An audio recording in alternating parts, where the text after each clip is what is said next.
So మనం ఇప్పుడు అరే ఎక్కడికి రా పోయేది? రామపల్లి పోతున్నాం. అమ్మపల్లి సబ్స్క్రైబ్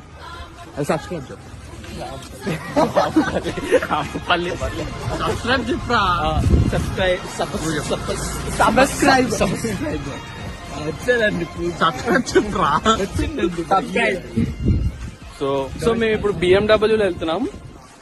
చూడండి, ఈ రోజు అన్న రోజు మా దగ్గర లేదు, బట్ ఒక రోజు కొనుక్కుంటాం మేము కూడా. సో ఫస్ట్ ఆఫ్ ఆల్ మేము ఒక ట్రిప్ పోతున్నాం. అది డే అవుట్ అని చెప్పు. ట్రిప్ పోతున్నాం మేము. డే అవుట్ లౌడ తిరగని పోతున్నాం మేము తిరగని పోతున్నాం మేము. మాకు పని పాట ఏం లేదు, మాకు తిరగని పోతున్నాం. ప్రస్తుతం మేము BMW లో వెళ్తున్నాం. నెక్స్ట్ ఆడియో ఏదైనా ప్లాన్ చేస్తున్నాం.